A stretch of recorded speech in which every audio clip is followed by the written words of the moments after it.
السلام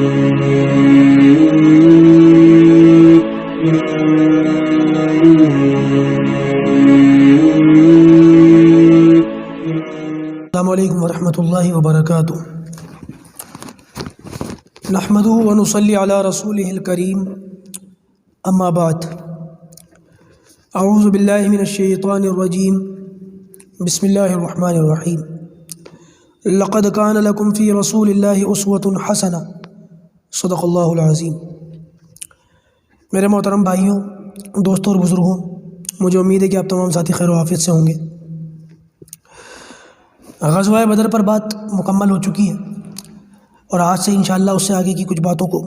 دیکھ لیتے ہیں۔ دیکھیے، جب غزوہ بدر مکمل ہوا اور مکے کے اندر مشرکین مکہ کے ساتھ جو کچھ ہوا اس کی خبریں مکے کے اندر پہنچی ہیں، تو وہاں پر صف ماتم بچھ گئی اور بہت زیادہ افسوس کا، غم و غصے کا ماحول بن گیا۔ ایک شخص کے بارے میں آتا ہے، عمیر ابن وہب اس کا نام تھا، اور ایک دوسرے شخص تھے صفوان ابن امیہ۔ یہ دونوں لوگ جو ہے ایک مقام پر ایک جگہ بیٹھے ہوئے تھے۔ تو بدر کے بعد کی بات ہے، ان دونوں نے بیٹھے بیٹھے یہ کہا کہ اب زندگی میں مزہ نہیں آ رہا، اب جینے میں مزہ نہیں آ رہا۔ تو صفوان ابن امیہ نے کہا کہ ہاں واقعی مزہ نہیں آ رہا، ہمارے بڑے بڑے سردار قتل ہو گئے، اب کیا فائدہ یہاں رہنے میں، یہاں جینے میں۔ تو یہ جو عمیر ابن وہب تھا، اس نے پلٹ کر کے کہا کہ اگر میرے اوپر قرض نہ ہوتا اور مجھے اپنے بیوی بچوں کا خیال نہ ہوتا تو خدا کی قسم میں محمد کو معاذ اللہ قتل کر دیتا۔ تو صفوان اس بات کے اوپر بڑا خوش ہوا اور اس نے پلٹ کر کے یہ کہا کہ اچھا ایک کام کر، میں تیرے قرض کی ذمہ داری لے لیتا ہوں، میں تیرا قرض ادا کر دوں گا، اور تیرے بیوی بچوں کی بات تو ان کو میں سنبھال لوں گا، یعنی کہ ان کا خرچہ وغیرہ میں دے دیا کروں گا ساری زندگی ہمیشہ۔ تو ان دونوں چیزوں سے سبق دوش ہو جا، بے نیاز ہو جا، اور جو کام تو نے سوچا وہ کر، ان دونوں چیزوں کی ذمہ داری میں لیتا ہوں۔ تو کہتے ہیں کہ عمیر ابن وہب جو ہے وہ تیار ہو گیا اور اس نے تلوار کو ایک طریقہ ہوتا ہے، اس کو خوب آگ میں تپا کر کے لال کر لیا جاتا ہے۔ جب وہ خوب لال ہو جاتی ہے، بالکل آگ بن جاتی ہے، تو پھر لیکوڈ پوائزن کے اندر جو زہریلا پدارتھ ہوتا ہے اس کے اندر اس تلوار کو بجھایا جاتا ہے، اس کو کہتے ہیں زہر کی بجھی ہوئی تلوار۔ تو اس نے تلوار لی اور اس طریقے سے گرم کر کے زہر کے لیکوڈ میں ڈال کر کے ٹھنڈا کیا، زہر کی بجھی ہوئی تلوار لی اور نبی کریم صلی اللہ علیہ وسلم کو معاذ اللہ قتل کرنے کے ارادے سے مکہ سے مدینہ چل پڑا۔ ادھر صفوان بار بار مکے کے لوگوں کو جمع کر کے یہ کہتا تھا کہ اے لوگوں، بہت جلد میں تمہیں ایسی خوشخبری سنانے والا ہوں کہ جس کو سننے کے بعد تم بدر کی جو تمہارے اندر غم و غصہ ہے وہ ختم ہو جائے گا، بدر کا غم بھول جاؤ گے وہ خبر سننے کے بعد۔ تو یہ روزانہ یہ باتیں کہتا تھا، لوگ اس کی باتوں کو سنتے تھے، پتہ نہیں کون سی ایسی خبر ہے جو یہ سنانے والا ہے، کیونکہ اس نے جو پلاننگ کی تھی عمیر ابن وہب کے ساتھ کسی اور کو تو بتایا نہیں۔ عمیر ابن وہب جب مدینہ پہنچا ہے تو مسجد نبوی کے آس پاس اس نے اپنے اونٹ کو باندھا، اور جیسے ہی اپنے اونٹ کو باندھ کر اللہ کے رسول کے قریب چلا، حضرت عمر نے دیکھ لیا، اور حضرت عمر رضی اللہ تعالیٰ نے اس کو تاڑ گئے، سمجھ گئے کہ کس ارادے سے آیا ہے، فوراً پکڑ لیا، اس کے تلوار کا تلا پکڑ لیا اور پکڑ کر نبی کریم صلی اللہ علیہ وسلم کے پاس لے گا۔ یا رسول اللہ، مجھے اس کے ارادے میں شک ہے۔ آپ صلی اللہ علیہ وسلم نے دریافت فرمایا، عمر کس ارادے سے آیا؟ کہنے لگا کہ میں اپنے قیدیوں کو چھڑانے آیا ہوں، بدر کے قیدی۔ تو آپ صلی اللہ علیہ وسلم نے فرمایا کہ تم جھوٹ بول رہے ہو، کہ تمہارا صفوان ابن امیہ سے یہ معاملہ نہیں پڑا کہ تم مجھے قتل کرو گے اور اس کے بعد جو ہے وہ تمہارے بیوی بچوں کی ذمہ داری پوری کرے گا، تمہارا قرض ادا کرے گا، اور اس کام کے لیے اس نے تمہیں تلوار کو زہر میں بجھا کر تمہیں دے کر کے مجھے بھیجا ہے مارنے کے لیے۔ تو عمر کہنے لگے کہ خدا کی قسم یہ بات تو میرے اور صفوان کے علاوہ کسی کو نہیں پتہ تھا، حتیم میں بیٹھ کر میرے اور اس کے درمیان یہ بات ہوئی تھی، اگر آپ کو پتہ ہے تو اس کا مطلب یہ ہے کہ آپ واقعی اللہ کے رسول ہیں، میں کلمہ پڑھ کر کے ایمان لے کر کے آتا ہوں۔ عمر مسلمان ہو گئے اور اس کے بعد کہنے لگے کہ یا رسول اللہ، مجھے اجازت دیجیے کہ میں مکہ واپس جاؤں، اور مکہ واپس جانے کے بعد میں دو کام کروں گا۔ نمبر ایک، میں وہاں پر دین اسلام کی دعوت لوگوں کو دوں گا، بہت امید ہے کہ وہ لوگ میری بات سے متاثر ہو کر کے کلمہ پڑھ لیں، اور دوسرا کام میں یہ کروں گا کہ اگر وہ لوگ ان میں سے کچھ ایسے شریر اور خناس لوگ ہوں گے جو ایمان نہیں لائیں گے، تو یا رسول اللہ جیسے میں ان کے ساتھ رہ کر مسلمانوں کو ستاتا تھا، بالکل اسی طریقے سے جن کے ایمان کی مجھے امید نہیں ہوگی پھر میں ان کو ویسے ہی ستاؤں گا جیسے میں نے مسلمانوں کو ستایا۔ آپ صلی اللہ علیہ وسلم نے ان کو مکہ جانے کی اجازت دے دی، مکہ چلے گئے۔ ادھر صفوان بن امیہ روزانہ یہ اعلان کرتا تھا کہ وہ آئے گا اور میں تمہیں ایسی خبر سناؤں گا کہ تم بدر کا غصہ بھول جاؤ گے، بدر کا غم بھول جاؤ گے، اور روزانہ ایک قاصد کو بھیج دیا کرتا تھا کہ پتہ کرو عمیر کی کیا خبر ہے، پتہ کرو عمیر کی کیا خبر ہے۔ تو وہ قاصد روزانہ باہر کی طرف جاتا تھا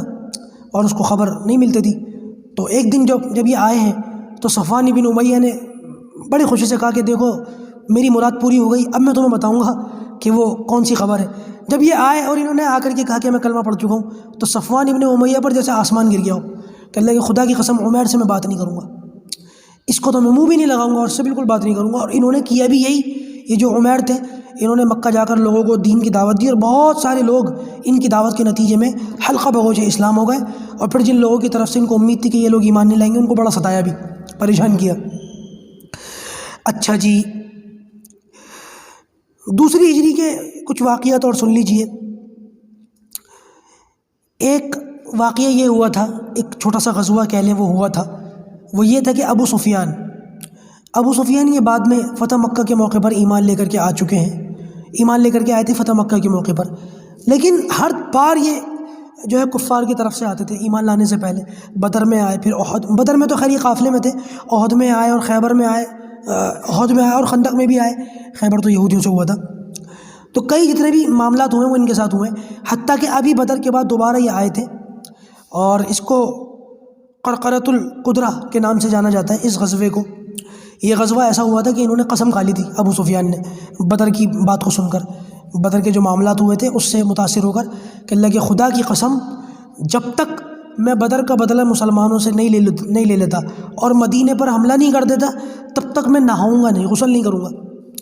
تو انہوں نے یہ قسم کھا لی ابو سفیان نے، اور اونٹ وغیرہ لے کر اس پر ستو کے کچھ بورے، ستو ہوتا ہے نا سوکھا سامان جو ہوتا ہے جس کو سفر کے اندر لینا آسان ہو، کھانا پینا آسان ہو، تو ستو ایسی چیز ہے۔ تو بہت سارے ستو کا سامان لیا،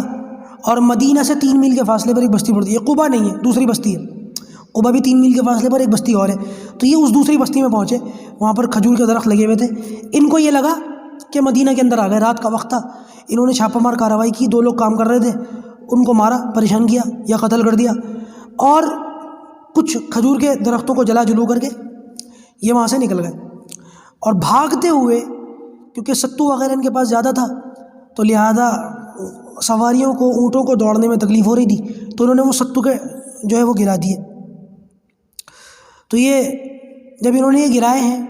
تو اس کی وجہ سے جو ہے پھر ان کو بھاگنے میں آسانی ہوئی ہے، اور بعد میں جب نبی کریم صلی اللہ علیہ وسلم کو پتہ چلا تو ان کے تعاقب میں کچھ صحابہ کو پیچھے سے لے کر کے نکلے، لیکن یہ جا چکے تھے، یہ نکل چکے تھے۔ آپ صلی اللہ علیہ وسلم واپس آ گئے، اور ایک سریہ آپ صلی اللہ علیہ وسلم نے صحابہ کرام کا ٹولہ ان کی اس میں روانہ کیا۔ بعض روایتوں کے اندر آتا ہے کہ 500 اونٹ کے قریب مال غنیمت ان صحابہ کرام کو ملا تھا، کامیابی ملی تھی۔ تو وہ ستو کی جنگ کہی جاتی ہے، اور ایک عجیب سا نام جو میں نے ابھی تھوڑی دیر پہلے لیا یہ نام بھی تھا اس کا۔ اچھا جی، اب یہاں پر ایک چیز جو شروع ہو جاتی ہے وہ یہ کہ یہودیوں کے ساتھ نبی کریم صلی اللہ علیہ وسلم کا مقابلہ۔ رمضان میں 17 رمضان المبارک کو غزوہ بدر ہوا ہے، اور غزوہ بدر سے واپسی کے بعد آپ صلی اللہ علیہ وسلم نے عید کی نماز پڑھائی ہے 1 شوال کو، رمضان ختم ہو گیا تھا، یہ پہلی عید کی نماز ہے جو صحابہ کرام نے پڑھی اللہ کے رسول کے پیچھے۔ اور عید کی نماز پڑھانے کے 14-15 دنوں کے بعد آپ صلی اللہ علیہ وسلم جو ہے وہ یہودیوں کے بازار میں تشریف لے گئے، اور آپ نے پھر یہودیوں سے بات چیت کی۔ غزوہ بدر کو 1 مہینہ ہو چکا ہے، 17 رمضان کو غزوہ بدر ہوا ہے، اور 15 شوال کو اللہ کے رسول صلی اللہ علیہ وسلم مدینہ کے اندر یہودیوں سے بات کرنے کے لیے گئے، اور آپ نے یہودیوں کو پھر ڈرایا، اے یہودیوں اللہ سے ڈرو، اللہ سے ڈرو۔ کس بات پر؟ اس بات پر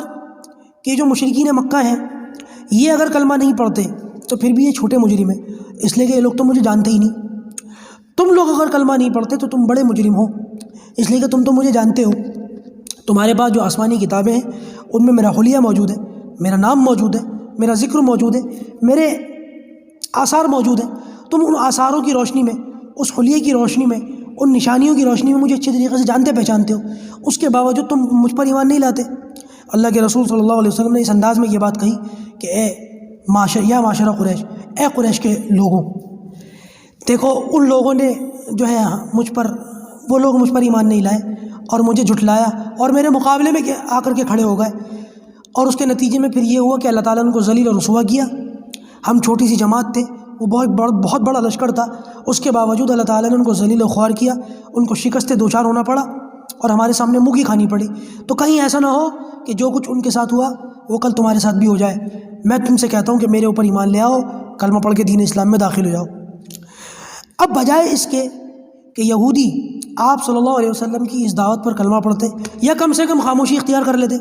بے ادبی کا پہلو تو اختیار نہ کرتے، ان کم بختوں نے آپ صلی اللہ علیہ وسلم کی شان میں گستاخیاں شروع کر دی اور ایسا صفاقانہ جواب دیا، کہنے لگے کہ جن لوگوں سے آپ لڑ کر آئے ہو نا،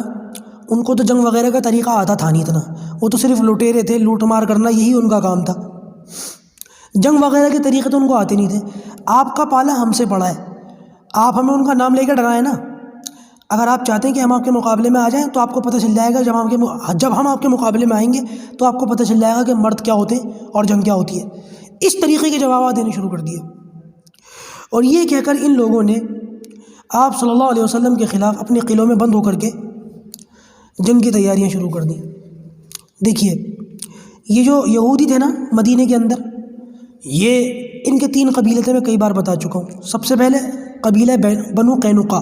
اور دوسرے نمبر پر بنو نذیر، اور تیسرے نمبر پر بنو قریظہ۔ یہ جو عبداللہ بن سلام تھے نا، یہودیوں کے سب سے بڑے عالم، جو نبی کریم صلی اللہ علیہ وسلم پر ایمان لے آئے تھے، میں نے ان کے ایمان کا واقعہ آپ کے سامنے بیان کر دیا تھا۔ تو یہ ان کا جو معاملہ تھا یہ بنو قینقاع سے تھے، اس خاندان کے، اس قبیلے کے تھے یہ۔ تو یہ جو بنو قینقاع تھے، انہی سے یہ 2 ہجری کے اندر بات ہوئی ہے، اور ان لوگوں نے یہ جو ایگریمنٹ ہوا تھا نبی کریم صلی اللہ علیہ وسلم سے، میں نے بتایا تھا نا کہ مدینے کے اندر اللہ کے رسول صلی اللہ علیہ وسلم آئے تو مدینے کے یہودیوں کے ساتھ ایگریمنٹ ہو چکا تھا، میثاق مدینہ کے نام سے، میں پوری وضاحت کر چکا ہوں کیا کہ اس کے اندر شقیں تھیں اور کن کن باتوں پر معاہدہ ہوا تھا۔ یہودیوں نے اس معاہدے کا، یہ جو بنو قینقاع تھے سب سے پہلے انہوں نے اس معاہدے کو جو ہے توڑا، اور آپ صلی اللہ علیہ وسلم کے خلاف جنگ کی تیاریاں شروع کر دیں، کیونکہ اس معاہدے کا یہ ایک شق یہ بھی تھی کہ مسلمان یہودیوں کے خلاف لڑائی نہیں کریں گے، اور یہودی یہ بھی مسلمانوں کے خلاف جنگ نہیں کریں گے، حتیٰ کہ کوئی باہر کی طاقت یہودیوں کے ساتھ مل کر مسلمانوں کو نقصان پہنچانا چاہے تو یہودی ان باہر کی طاقت والوں کے ساتھ مل کر مسلمانوں کے خلاف یورش نہیں کریں گے۔ یہ ساری چیزوں سے ایگریمنٹ میں تھی۔ ان یہودیوں نے آپ صلی اللہ علیہ وسلم کی بات پر، آپ کی دعوت پر بڑا بے تکا سا جواب دیا، اور اس کے بعد ان لوگوں نے خود اپنی طرف سے جنگ کی تیاریاں شروع کر دیں، اپنے قلعے کے اندر بند ہو گئے۔ ان کا اصل میں قلعہ کیا تھا، ہماری جیسے بستیاں ہوتی ہیں، ہمارے جیسے علاقے ہوتے ہیں، تو ایسے ان لوگوں کا بستی تھی، علاقہ تھا۔ یہ لوگ کیا کرتے تھے، اپنے شہر کو، اپنی بستی کو چاروں طرف سے دیوار سے بند کر دیا کرتے تھے، وہ قلعہ نما جو ہے شکل دے دیا کرتے تھے، اور ایک بڑا دروازہ رکھ دیا کرتے تھے، اس دروازے ہی سے باہر وہی انٹری پوائنٹ، ایگزٹ پوائنٹ ہوتا تھا، اور بستی کے اندر داخل ہونے کی وہ جگہ ہوتی تھی، تو وہ بستی نہ رہ کر قلعہ بن جاتی تھی۔ اس کے اندر جا کر کے انہوں نے اپنے جنگ کی تیاریاں شروع کر دیں اور اپنے کھانے پینے کا سامان بھرنا شروع کر دیا، اور اس طریقے کی جو انہوں نے باتیں کی تھی نا، آپ اندازہ دیکھیں کہ ان کی باتیں کیا تھیں اور ان کی حقیقت کیا تھی۔ آپ صلی اللہ علیہ وسلم کو جب یہود کی جانب سے ایگریمنٹ توڑنے کی اور جنگ کی تیاریوں میں مصروف رہنے کی اطلاع ملی، آپ صلی اللہ علیہ وسلم نے بھی پھر صحابہ کرام کو حکم دیا کہ تیاریاں کرو۔ آپ صلی اللہ علیہ وسلم نے جب تیاریاں کی ہیں تو نبی کریم صلی اللہ علیہ وسلم اور صحابہ کرام نے جس قلعے کے اندر یہ لوگ تھے اس قلعے کا محاصرہ کر لیا، اور صحابہ کرام نے گھیر لیا اس کو۔ یہ لوگ اندر بند ہو گئے اپنے بیوی بچوں سمیت، اور جب یہ اندر بند ہو گئے تو بند ہونے کے بعد ان لوگوں نے ایک کام تو یہ کیا کہ اندر ہی کھاتے پیتے رہے، لیکن وہی والی بات ہے کہ کب تک کھاتے اور کتنا کھاتے پیتے، راشن بہرحال ختم ہو ہی جاتا ہے۔ 15-16 دن تک یہ محاصرہ رہا، نبی کریم صلی اللہ علیہ وسلم پیچھے نہیں ہٹے، اور جب ان کا کھانا پینا ختم ہو گیا تو ان لوگوں نے پھر اس قلعے سے باہر نکل کر کے سرنڈر کر دیا، اور کوئی چارہ تو تھا نہیں، بدتمیزی تو کی تھی، ایگریمنٹ بھی توڑا تھا۔ اور اب ایگریمنٹ کے توڑنے کی سزا کیا تھی؟ ایگریمنٹ کے توڑنے کی سزا یہ تھی کہ اب ان کو قتل کیا جائے۔ ظاہر سی بات ہے کہ اگر یہاں پر اب ان کے ساتھ نرمی کا سلوک کیا جائے گا تو ایگریمنٹ تو پھر بہت ہلکا ہو جائے گا، آج انہوں نے توڑا کل کوئی اور توڑے گا، اور اس کو پتہ چل جائے گا کہ ان کو قتل نہیں کیا تو ہمیں بھی قتل نہیں کیا جائے گا۔ تو لہٰذا ایگریمنٹ توڑنے کی جو سزا تھی وہ سزائے موت تھی، اور نبی کریم صلی اللہ علیہ وسلم ان کو یہ سزا دیتے بھی، مگر عبداللہ بن ابی ابن سلول، وہ جو رئیس المنافقین ہے، منافقوں کا سردار ہے، وہ آ گیا اللہ کے رسول کے پاس، اس نے رونا دھونا شروع کر دیا اور بہت رویا، مگرمچھ کے آنسو بہائے، ان کو چھوڑ دیجئے، معاف کر دیجئے اور کوئی اور سزا دے دیجئے، قتل نہ کیجئے۔ تو نبی کریم صلی اللہ علیہ وسلم نے ان کو اور ان کے جو بیوی بچے تھے یہودیوں کے، حالانکہ ان کی گھٹی میں ہے دھوکہ دینا، ان کی گھٹی میں ہے، خود یہ آپس میں بھی ایک دوسرے کو بڑا دھوکہ دیتے تھے۔ آگے 5 ہجری کے اندر اس کی وضاحت آئے گی، جب بنو نذیر اور بنو قریظہ نے بھی ایگریمنٹ کو توڑا ہے اور پھر ان کے ساتھ بھی کیا معاملات ہوئے ہیں، اس وقت دیکھیے گا کہ ان لوگوں کی آپس میں بھی کیسی، یعنی کہ جیسے ایک تھیلے ڈال دو اسٹریٹ ڈاگس کے بیچ میں، گلی کے کتوں کے بیچ میں، تو کیسے وہ کتے ایک دوسرے سے لڑتے ایک تھیلی کے پیچھے، یہودی بھی آپس میں ایسے لڑتے تھے۔ آج بھی یہ لوگ لڑتے ہیں، یہ بات ہو رہی ہے کہ میڈیا ان کی حرکتیں دنیا کے سامنے لاتا نہیں ہے۔ بہرحال تو جب ان لوگوں نے اس طریقے کا معاہدے کی خلاف ورزی کی اور عبداللہ بن ابی آ کر کے رونے دھونے لگا، تو نبی کریم صلی اللہ علیہ وسلم نے اور کچھ لوگوں نے بھی جو اللہ کے رسول سے کہا، آپ صلی اللہ علیہ وسلم نے پھر ان یہودیوں کو چھوڑ دیا، کچھ نہیں کہا، لیکن ان کا جو مال تھا، ان کا جو کچھ بھی تھا، ہتھیار، جنگی سامان وغیرہ سب لے لیا مال غنیمت کے طور پر۔ بدر کے بعد یہ دوسری بڑی غنیمت تھی جو مسلمانوں کو ملی، اور ان لوگوں کو جو ہے پھر وہ مدینہ سے نکال دیا گیا، مدینہ میں تو رہنے کے لائق تھے نہیں، ایگریمنٹ توڑنے کی وجہ سے قتل کسی کو نہیں کیا، کہ چھوڑ دیا گیا۔ اچھا جی، ایک صحابی ہیں حضرت عبادہ بن صامت، مدینہ کے اندر 2 قبیلے تھے جو ایمان لائے تھے اللہ کے رسول پر، اوس اور خزرج۔ تو یہ جو خزرج تھا اس قبیلے کے بڑے لوگوں میں شمار ہوتے تھے عبادہ بن صامت۔ یہ جو خزرج تھا ان کا یہ بنو قینقاع کے حلیف تھے، یعنی کہ ایک طریقے سے ان لوگوں کا ایک دوسرے کے ساتھ دوستانہ بھائی چارے والا رویہ تھا شروع سے نبی کریم صلی اللہ علیہ وسلم کے آنے سے پہلے۔ جب عبادہ بن صامت رضی اللہ تعالیٰ عنہ کو یہ پتہ چلا کہ ہمارے حلیف نے، جن سے ہمارا تعلق ہے، جن سے ہمارا واسطہ ہے، ان لوگوں نے، یہودیوں نے، اس قبیلے نے آپ صلی اللہ علیہ وسلم کی ایگریمنٹ کی مخالفت کی ہے اور آپ کو ستانے کے لیے جن کی تیاریاں شروع کر دی ہیں، تو ان لوگوں نے، عبادہ بن صامت وغیرہ نے، آپ صلی اللہ علیہ وسلم کا ساتھ دیا اور کہنے لگے کہ نبی کریم صلی اللہ علیہ وسلم کے مقابلے میں جو بھی آئے گا وہ ہمارا دشمن سمجھا جائے گا۔ آج آپ یہ دیکھیں کہ دنیا کے اندر کیا حالات ہیں کہ جب کبھی بھی نبی کریم صلی اللہ علیہ وسلم اور قرآن کی بات آتی ہے اور اللہ اور اس کے رسول کی اور دین کی بات آتی ہے تو مسلمان کہاں ہوتے ہیں؟ دنیا کے اندر حالات یہ ہیں کہ جب ایک مسلمان کے اوپر کوئی بات آئے تو دوسرا مسلمان فوراً اس کا سہارا بن جائے، لیکن ایسا آج دیکھنے میں آتا نہیں ہے۔ ایک لشکر جو کافروں کا ہوتا ہے وہ مسلمانوں کے اوپر حملہ کر دے تو اس کفار کے لشکر میں مسلمان ہی ہوتے ہیں اپنے مسلمان بھائی کو ستانے کے لیے، مارنے کے لیے۔ آپ دیکھیں افغانستان کو تو اللہ تعالیٰ نے اب سرخرو کر دیا، جب ان کا جو ہے وہ امریکیوں کے ساتھ معاملہ تھا تو امریکہ نے جب افغانستان کے اوپر حملہ کرنے کا ارادہ کیا تو اس میں بہت سارے اسلامک کنٹریز ایسی بھی تھیں کہ جس کے بہت سارے مسلمان امریکہ کے جھنڈے تلے افغانستان پر حملہ کرنے کے لیے تیار کھڑے ہوئے تھے، یعنی کہ لشکر کافر کا ہو، جھنڈا کافر کا ہو اور مسلمانوں پر حملے کا ارادہ ہو اور اس جھنڈے کے نیچے جو لوگ کھڑے ہوئے خود مسلمان ہوں، اس سے زیادہ گراوٹ کا کیا معاملہ ہوگا؟ یہ ہو نہیں سکتا کہ ایک شخص یہ کہے کہ میں نبی کریم صلی اللہ علیہ وسلم سے محبت کرتا ہوں، قرآن سے محبت کرتا ہوں اور اللہ کے رسول صلی اللہ علیہ وسلم کے دشمنوں سے اس کو نفرت نہ ہو، یہ نہیں ہو سکتا۔ ایک دل میں یہ 2 محبتیں جمع نہیں ہوں گی۔ جو شخص یہ دعویٰ کرے گا کہ مجھے اللہ سے محبت ہے، اللہ کے رسول سے محبت ہے، صحابہ سے محبت ہے، قرآن سے محبت ہے، اس کو یقیناً دین کے دشمنوں سے کراہیت ہوگی، اگر نہیں ہوگی تو وہ اپنے دعوے میں جھوٹا ہے۔ تو لہٰذا آج ضرورت اس بات کی ہے، مسلمانوں خدا کے واسطے ان باتوں کو سمجھو کہ جب کبھی بھی کوئی بھی دشمن طاقت اسلام کے خلاف، مسلمانوں کے خلاف سر اٹھائے، ٹیڑھی آنکھ دکھائے تو ہمیشہ اپنے ایمان والے بھائیوں کا ساتھ دو۔ ہمیشہ نبی کریم صلی اللہ علیہ وسلم ہمیں امت بنا کے گئے تھے یا سرحدوں میں اور ملکوں میں بانٹ کر گئے تھے؟ یہ امت ایسی ہے جیسے کہ ایک انسان کا جسم ہوتا ہے، کسی ایک جگہ تکلیف ہو تو پورا جسم تڑپتا ہے۔ یہ نہیں ہو سکتا کہ سرحد کے اس طرف یا فلسطین کے اندر یا برما کے اندر یا کہیں پر بھی مسلمان پریشان ہوتے رہیں اور ہم لوگ یہاں پر بیٹھے ہوئے بڑے آرام سے سردیوں کے اندر اپنے کمروں میں لحاف گدوں کے اوپر روم ہیٹر لگا کر آرام سے نیند لیتے رہیں۔ ایسا نہیں ہو سکتا۔ خدا کے واسطے مسلمانوں ڈرو ان چیزوں سے، اپنے ایمان والے بھائیوں کو ہمیشہ دیکھو، ہمیشہ ایمان والے کچھ نہ کر سکتے ہو تو ان کے لیے دعا کرو،